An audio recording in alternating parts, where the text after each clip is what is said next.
राधे राधे दोस्तों।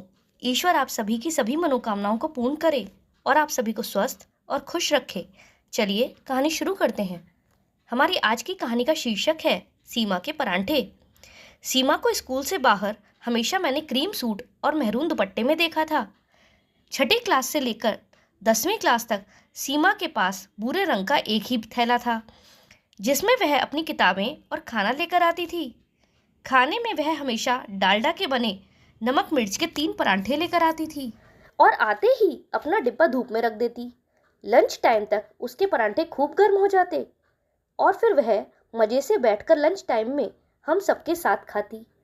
उसके गर्मा गर्म खाने के आगे हमें अपना खाना फीका लगने लगता और फिर हम सीमा से उसके परांठे का एक टुकड़ा देने की गुहार लगाते। सीमा का एक परांठा तो हम सबको देने में ही खत्म हो जाता। कुछ दिनों के बाद वह दूर बैठकर हम सबसे अलग अकेले ही खाने लगी, लेकिन हम भी ढीठ बनकर वहीं पहुंच जाते। अब हम सबके बीच औपचारिकताएं खत्म हो चुकी थीं। हमारा स्कूल छठी क्लास से शुरू होता था। प्राइमरी तक की पढ़ाई सब लोगों ने अलग अलग स्कूलों में की थी। सीमा भी अपने घर के पास के एक प्राइमरी स्कूल में पढ़कर हमारे स्कूल में आई थी। उसके पिता रिक्शा चलाते थे। अब जब भी हम सीमा से उसका खाना मांगते तो वह हमें घूरने लगती। वह हमेशा यही कहती कि अपने मम्मी से कहकर तुम परांठे क्यों नहीं बनवा लेते। एक दो बार मैंने माँ से कहा भी, लेकिन उनके खाने में वह मज़ा नहीं था जो सीमा के खाने में आता। कुछ दिन बाद सीमा का खाना चोरी होने लगा।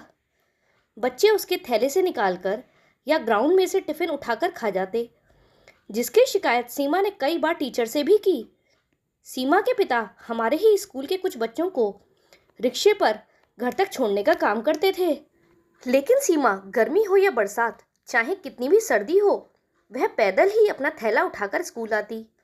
बारिश के दिनों में उसके पास एक फटी हुई बरसाती थी, जिसे पहनकर वह आधी सूखी आधी गीली स्कूल आया करती थी।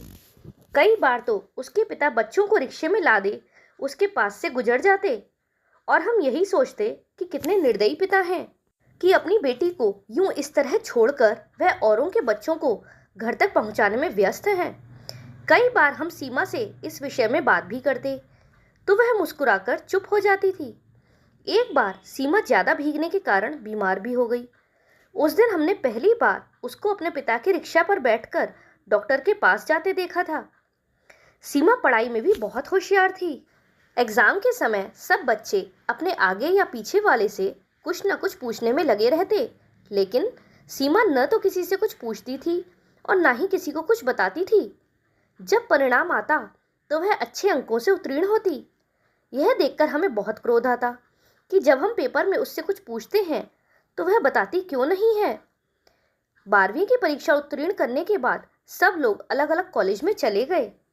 सीमा अब एक याद बनकर रह गई थी, लेकिन जैसे जैसे हम बड़े होते गए हमें उसकी मजबूरियां समझ में आने लगीं।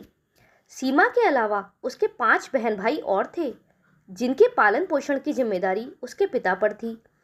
बहन भाइयों में सबसे बड़ी सीमा हमारे साथ लड़कियों के स्कूल में पढ़ती थी। उसके 2 भाई पास वाले लड़कों के स्कूल में थे। 2 भाई और एक छोटी बहन घर पर ही रहते थे। कई बार शाम को जब हम बाजार जाते तो उसका भाई रिक्शा चलाते हुए मिल जाता। हालांकि उसके पैर भी पेडल तक नहीं पहुंच पाते थे। वह कभी एक ओर झुक जाता तो कभी दूसरी ओर। अगले दिन सभी लड़कियां सीमा के सामने उसके भाई की खिल्लियां उड़ाती। अरे सीमा का भाई तो अपने पिता के बिजनेस में हाथ बटाता है। कोई लड़की कहती, हाँ सही कह रही हो, वह अपने पिता के प्रोफेशन में ही अपना कैरियर बना रहा है। ऐसा कहते हुए सभी लड़कियां हंसने लगती और सीमा मुस्कुरा कर रह जाती।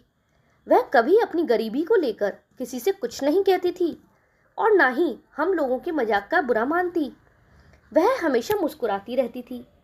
लेकिन जैसे जैसे हम बड़े हुए तो हमें पता चला कि उसके पिता को अस्थमा की बीमारी थी और वह केवल दिन में ही कुछ समय के लिए बच्चों को ढोने का कार्य कर पाते थे, लेकिन घर के गुजर बसर के लिए केवल इतना काफ़ी नहीं था।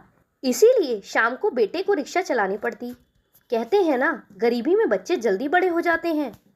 घर में रात को ज़्यादा पानी डालकर दाल बनाई जाती और उसी उबली दाल से पूरा परिवार खाना खाता था। दिन में बच्चों को ऐसे ही नमक मिर्च वाली सूखी रोटी बनाकर दे दी जाती थी। केवल सीमा को ही एक तरफ से डालडा लगाकर परांठा सेक कर दिया जाता था। कभी कभी उसकी याद आती तो दिल भर आता, न जाने कैसी होगी, पता नहीं किस हाल में होगी आज सीमा। कभी कभी मन में यह प्रश्न उठने लगता तो दूसरी ओर यही लगता कि उसका भी किसी रिक्शे वाले से विवाह हो गया होगा और अपनी माँ की तरह उसके भी 4-5 बच्चे होंगे और अभावग्रस्त जिंदगी जी रही होगी। एक बार विवाह के बाद जब मैं अपने पति और बच्चों के साथ मायके गई तो इन दिनों में भाभी का जन्मदिन पड़ा और इस मौके पर हम लोग बाहर खाना खाने के लिए निकले। वैसे भी मेरा अपना स्कूल देखने का भी मन था, तो मैंने भैया से कहा कि भैया मुझे अपना स्कूल देखना है, तो उसी तरफ चलते हैं, वहीं कोई रेस्टोरेंट होगा तब वहाँ खाना खा लेंगे। मेरे भाई ने गाड़ी स्कूल की तरफ मोड़ दी। स्कूल की सड़क आते ही मेरे मन में सीमा के ख्याल आ गए, क्योंकि सीमा के साथ मैंने 5 साल गुजारे थे। जैसे ही हम स्कूल के पास पहुँचे तो उसके सामने एक रेस्टोरेंट दिखाई दिया जिसके ऊपर लिखा था सीमा के परांठे। मेरे कदम अनायास ही उस ओर बढ़ गए। मन में एक उत्सुकता भी थी कि कहीं यह वही सीमा तो नहीं। मेरे पीछे पीछे मेरा पूरा परिवार भी उसी रेस्टोरेंट में आ गया।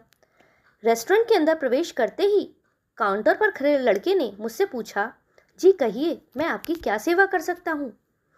मैंने कहा, मुझे इस होटल के मालिक से मिलना है। तब वह लड़का बोला, मैडम आती ही होंगी, आप उनके कमरे में इंतजार कीजिए। उसने बड़ी ही विनम्रता से जवाब दिया। मैंने अपने भैया भाभी और बच्चों से कहा, आप लोग यहाँ ऑर्डर दीजिए, मैं अभी आती हूँ। फिर मेरे पति भी मेरे साथ ही अंदर कमरे में चले गए। मैं और मेरे पति जाकर भीतर बैठ गए।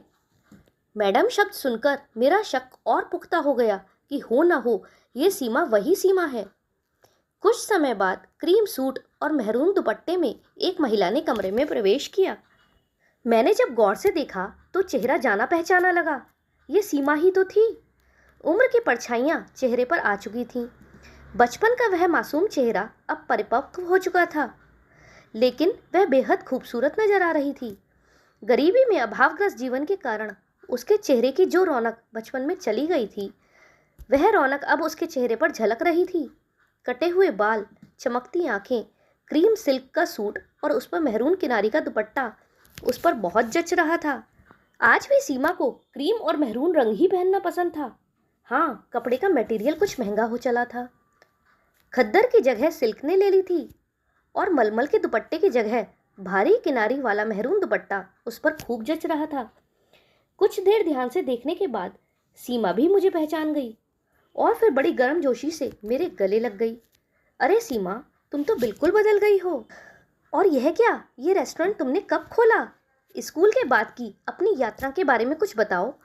मैंने सीमा से एक ही सांस में सब कह डाला और फिर अपने पति की ओर इशारा करते हुए मैंने बोला, ये हैं तुम्हारे जीजाजी मिस्टर नवीन, और नवीन, ये है मेरी बचपन की सहेली सीमा। हम दोनों सामने वाले सरकारी स्कूल में एक साथ पढ़ते थे। सीमा ने हाथ जोड़कर नवीन को नमस्कार किया और फिर सामने वाली कुर्सी पर बैठ गई। वह बोली, बताती हूँ, सब बताती हूँ, पहले आप लोग कुछ चाय ठंडा तो ले लो, बोलो क्या मंगवाऊँ? कुछ भी चलेगा, मैंने कहते हुए नवीन की ओर देखा तो उन्होंने भी सहमति में अपना सिर हिला दिया। पर सीमा, मैं तुम्हारी जीवन यात्रा के बारे में जानने के लिए उत्सुक हूँ। तुम्हारे माता पिता कैसे हैं और भाई बहन क्या करते हैं? मैंने सीमा से पूछा तो उसकी आंखों में हल्की सी उदासी छा गई।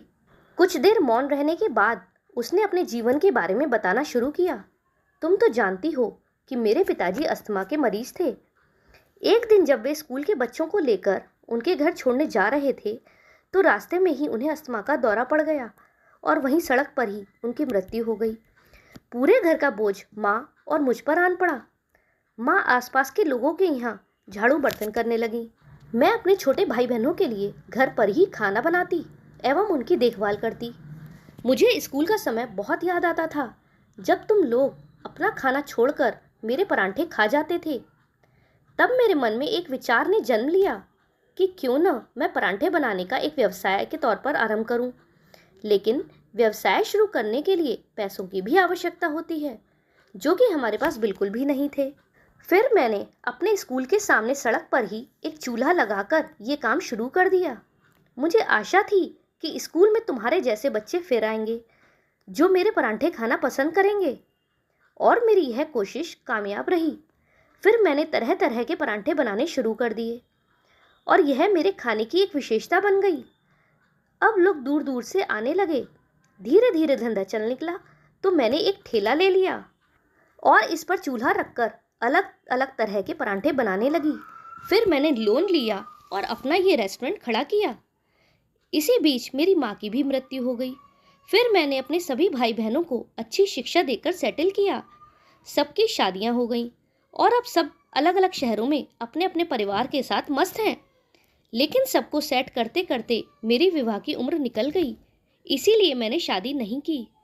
सीमा की कहानी सुनकर मेरी और नवीन की आंखें भर आईं और साथ ही मन उसकी हिम्मत और जज्बे के लिए श्रद्धा से भर गया। चलो आज मैं तुम्हें वही नमक मिर्च के परांठे खिलाती हूँ। आज तुम्हें ना तो चुराने पड़ेंगे और ना ही मांगने पड़ेंगे। तुम और तुम्हारे पति जी भरकर खाना। अचानक सीमा की आवाज़ से मेरी तंद्रा भंग हुई। फिर वह नवीन से चुहलबाजी करने लगी। आपको पता है जीजू, स्कूल में क्या होता था? उसकी आवाज़ दूर कहीं गुम होती जा रही थी और मैं मुस्कुराते हुए केवल उसे देख रही थी। दोस्तों, आपको यह कहानी कैसी लगी कमेंट में ज़रूर बताइएगा। अगर पसंद आई हो तो वीडियो को लाइक करें और चैनल पर नए हों तो चैनल को सब्सक्राइब करें। हमारे साथ अंत तक बने रहने के लिए धन्यवाद। जय श्री राधे।